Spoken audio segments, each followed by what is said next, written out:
Record, silakan. Ya. Selamat sore, saya Salsabila, Ketua Kelompok dari KKN Surabaya 74. Di layar ini sudah tertera nama-nama anggota kelompok Surabaya 74.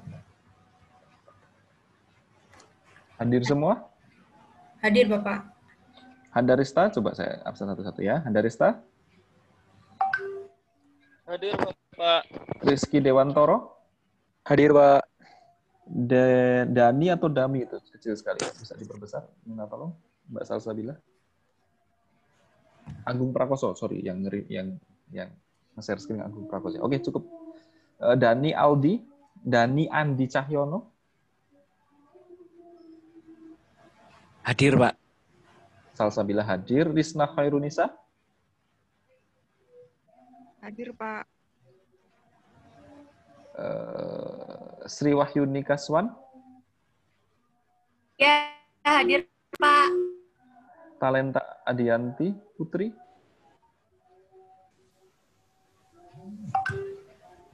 Talenta. Ya, hadir Pak. Nadia Dwi Cahyani. Hadir Pak. Dimas Agung Prakoso. Hadir, Pak. Zaki Mushafat. Hadir, Pak. Fiar Apriliani. Fiar Apriliani. Hadir ini Fiar Apriliani tapi nggak bisa ngomongnya ya. Khairunisa. Hadir, Pak. M. Fikri Haikal. Hadir, Pak. M. Billy Septiansyah. Hadir, Pak. Chandra Bayu. Hadir, Pak. Baik, terima kasih banyak. Silahkan dilanjutkan Mbak Salsabila. Baik. Mas Dimas.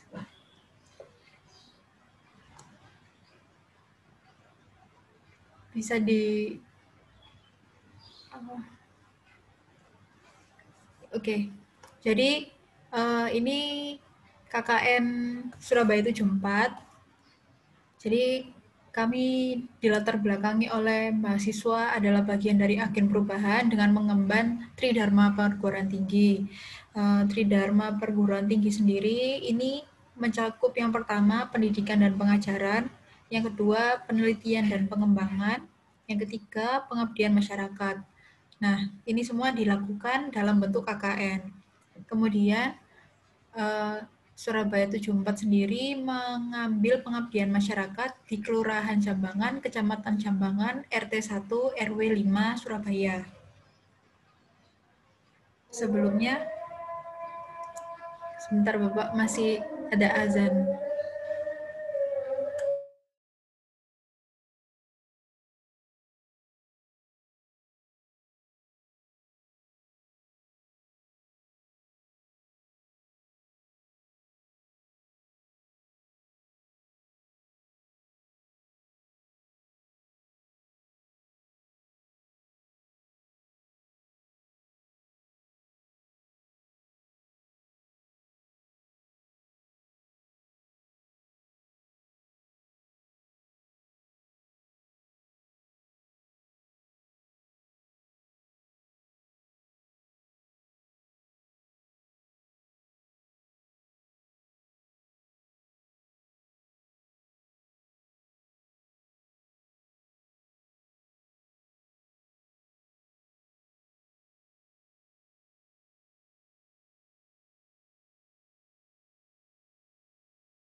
Baik, saya akan melanjutkan.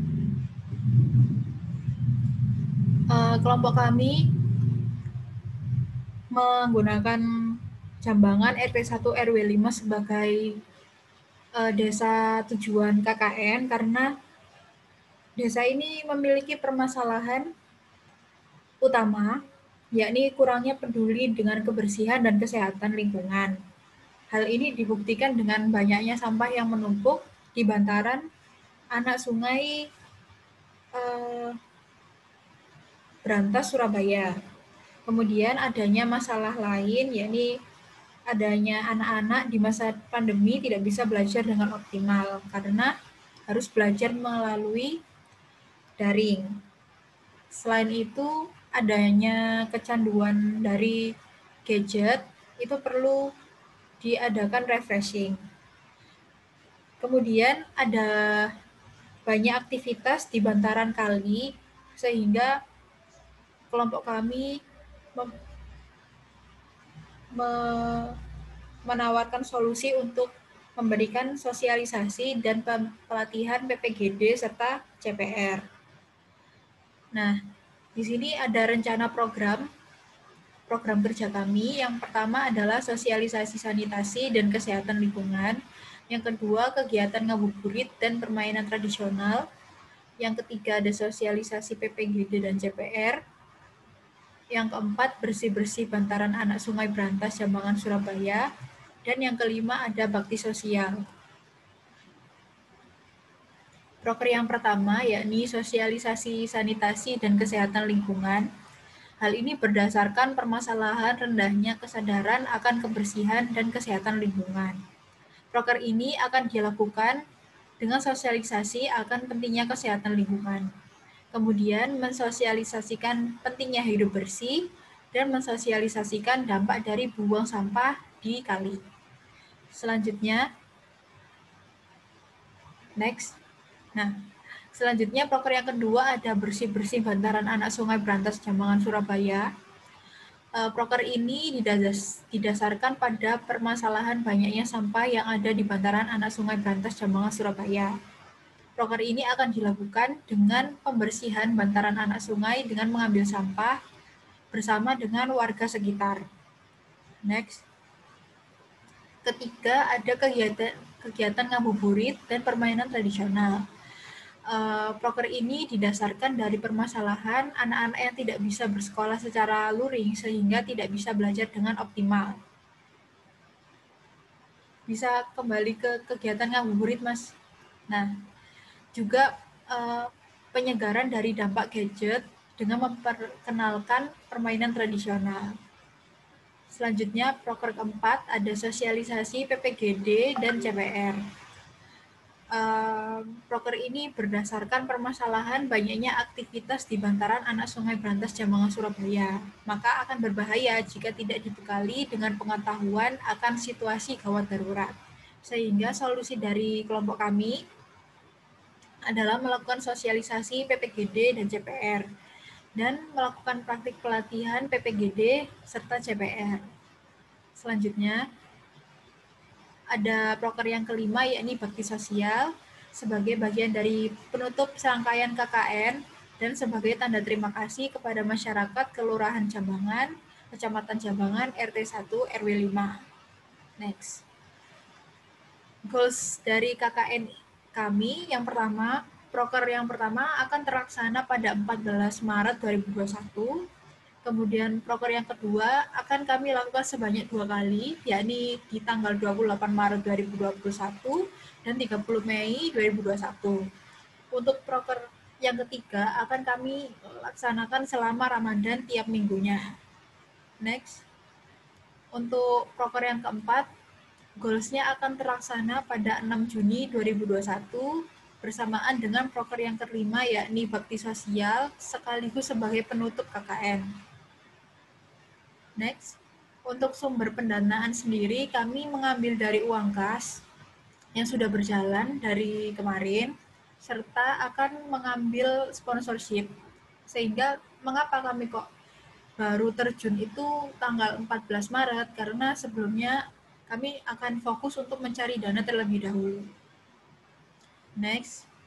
Terima kasih. Sekian dari presentasi KKN Surabaya 74.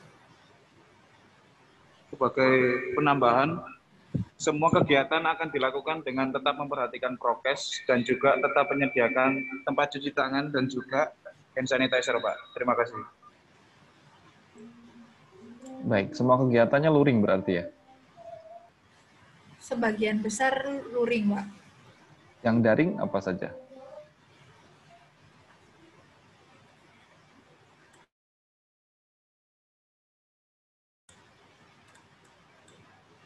Kemungkinan nggak ada.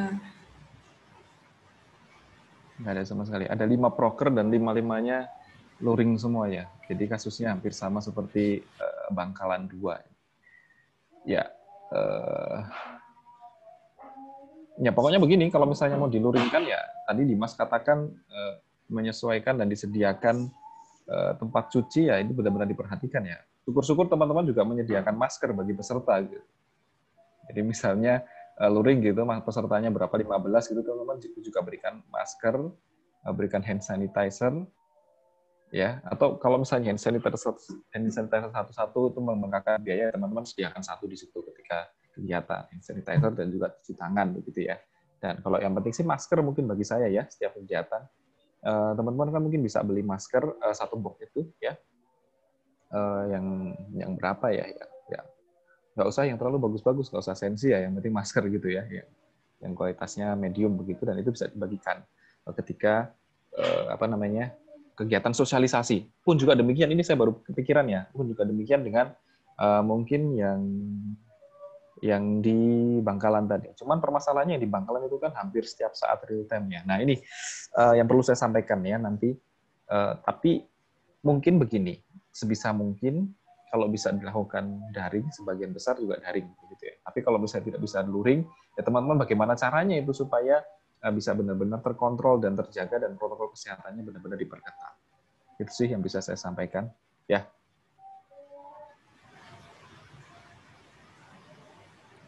Ada yang mau disampaikan, yang mau ditanyakan? Pembukaan KKN-nya tanggal berapa? Tanggal 14, Pak.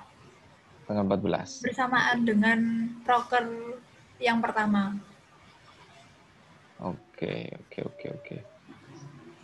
Ini sedang saya tanyakan ya, tapi belum ada tanggapan dari Pak Jeki dan Pak Soleh ya. Malah ada yang lucu juga ini ya. Ya ini lucu lah, nanti tidak usah saya ceritakan ya, ini konsumsi internal saja. Tapi teman-teman di sini alhamdulillah semuanya normal, artinya tidak ada permasalahan ya, terutama yang Surabaya terkait dengan komunikasi dengan pihak terkait dengan desanya. Ya Pak, kalau dengan pihak desanya sampai sejauh ini sih alhamdulillah tidak ada permasalahan. Kemarin juga ada beberapa teman yang sudah ke lokasi melakukan survei dan juga sudah meminta izin kepada Pak RT juga. Tapi kami belum menemui Bapak Lurah, itu yang masih belum. Baik. Oke, ada pertanyaan atau ada yang mau disampaikan?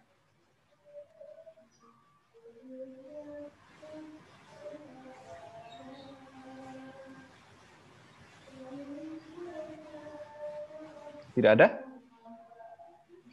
Baik, kalau tidak ada, saya pikir cukup bisa diakhiri untuk pemaparan dari Surabaya 74. Terima kasih Mbak Salsabila dan rekan-rekan KKN Surabaya 74. Baik Bapak, terima kasih Bapak.